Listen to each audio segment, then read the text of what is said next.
భారతదేశ మరాఠా సామ్రాజ్యాన్ని నెలకొల్పి మొఘల్ సామ్రాజ్యాన్ని ఎదిరించి మరాఠా ధీరునిగా పేరుగాంచిన భారతమాత ముద్దుబిడ్డ, ధర్మానికి వన్నె తెచ్చిన ధీరుడు, దేశ రక్షణ ధ్యేయంగా ధర్మ హిందుత్వమే ప్రాణముగా, స్వాభిమానమే ఆయుధంగా జాతి పౌరుషాన్ని చాటిన శత్రు భయంకరుడు ఛత్రపతి శివాజీ మహారాజ్ జయంతిని గొంగులూరు హిందూ సోదరులు శివాజీ విగ్రహం వద్ద జెండా ఎగురవేయడం జరిగింది.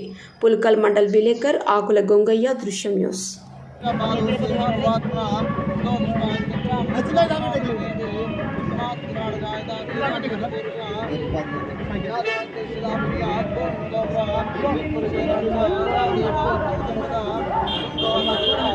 सर्वोदर